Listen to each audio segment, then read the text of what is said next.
You know that feeling when you buy a new smartphone and you kind of subconsciously start a timer? Oh, yeah.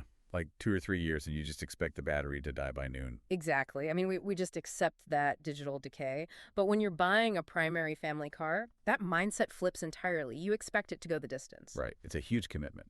So today we're diving into a stack of automotive market analyses and some international reviews about the new Kia EV3. Our mission for this deep dive is to see if an EV is finally ready to step up and be a household's ultimate long-haul, do-it-all vehicle. And looking at these sources, I mean, the EV3 is really splitting the automotive world down the middle right now.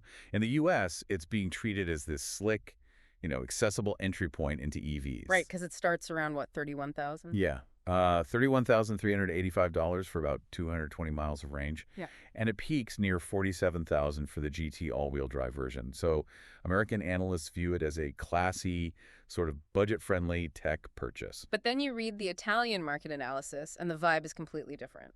Oh, totally. They aren't looking at this as some cute secondary car. No, they evaluate it as the auto unica, right? Like the single car, Yeah, which is a way heavier burden. exactly.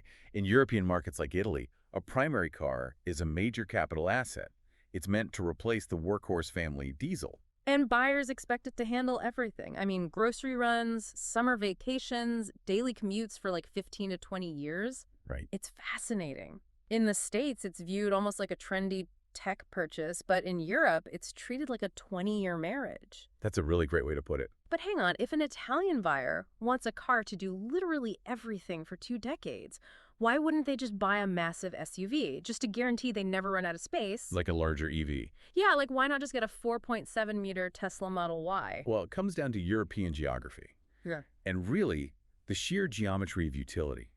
A 4.7-meter SUV might be perfect for sprawling American suburbs, but it becomes a massive liability in a historic European city center. Oh, sure, the streets are so tiny. You try squeezing a Model Y into a narrow cobblestone alley or, paying for street parking this Strice Blue, and it's just a daily nightmare. Okay, so then you downsize. You get something tiny like a Dacia Spring, which fits the tight alleys perfectly. Right, but then you can't exactly load up a family of four and merge onto a high-speed viaduct for a summer road trip. Ah, so it fails on the highway. Exactly. And that tension is why these international sources label the EV3 a magical compromise.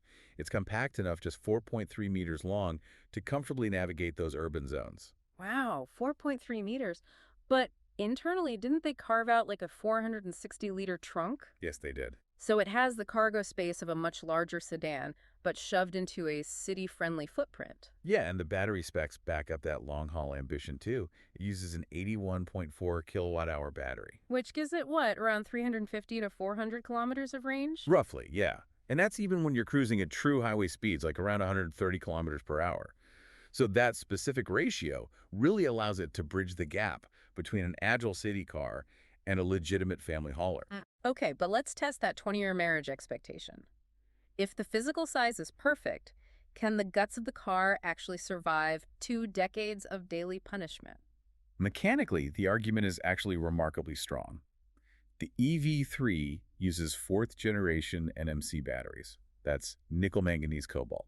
Okay, and why are those so durable? It comes down to the chemical structure.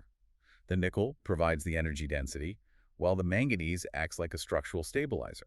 So it prevents the internal crystals from breaking down over time. Oh, interesting. And the reports mention that longevity assumes you're primarily charging at home. Yeah, exactly. Right. Plugging into a standard AC wall box overnight generates significantly less heat and stress than blasting the battery with a high-voltage DC fast charger on the highway. Which makes sense. Keep the heat down, and that chemistry retains over 80% of its capacity even after 300,000 kilometers. And you also have to factor in that EVs eliminate hundreds of moving parts. There is no clutch to burn out, no timing belt to snap. And you don't have to deal with those complex anti-pollution systems on modern diesels either, like those AdBlue systems that inject urea fluid into the exhaust. Well, yeah, those are notorious for crystallizing and completely choking up the engine after 10 years. You sidestep all that mechanical wear and tear. Plus, doesn't Kia throw in a pretty hefty warranty? Yes, a 7-year or 150,000 kilometer warranty. So that covers the first third of its life right out of the gate. That all sounds great on paper, but I have to push back. I am struggling to buy into a pure 20-year lifespan. Really? Why is that? Well, aren't we basically driving an incredibly expensive smart TV? I mean, my TV screen still looks flawless a decade later, but the Mm. built-in software stopped loading apps after year 3. That's a very fair point. So what happens in year 15 when the EV3's processing units are totally obsolete? That right there is the ultimate vulnerability. Digital fragility. Yeah. The physical motors and battery structure might hold up perfectly, but what happens when you need to replace a fried sensor? Or get a crucial software update and the manufacturer just no longer supports the operating system. Exactly. It is a massive industry-wide blind spot. And if a degraded battery pack does need replacing entirely out of warranty, that single repair could easily eclipse the total value of a 20-year-old car. Wow. So that's a huge financial risk. Right, and that is the reality check the analysts offer. For strict financial pragmatists, a basic hybrid is honestly still the safer bet for a 20-year lifespan. Because a generic mechanic can fix a traditional hybrid cheaply.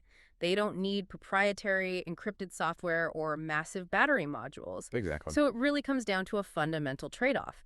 To summarize all this dynamically, you get brilliant physical packaging and incredibly robust battery chemistry that genuinely works for a family's daily life. But you have to accept that long-term digital uncertainty. Right. It's a huge shift in how we view car ownership. But we are about out of time for today. A warm thank you to our listeners for joining today's deep dive. We really appreciate you spending your time with us. Absolutely. Thanks for tuning in. But before we wrap up, I want to leave you with something to chew on. As our cars become rolling computers, will we eventually need sweeping, aggressive right-to-repair laws just to keep an auto Unica alive for its second decade? Are we going to have to fight for the right to update our own cars just to stop them from becoming a 2-ton version of that old smartphone tossed in your desk drawer? Something to think about.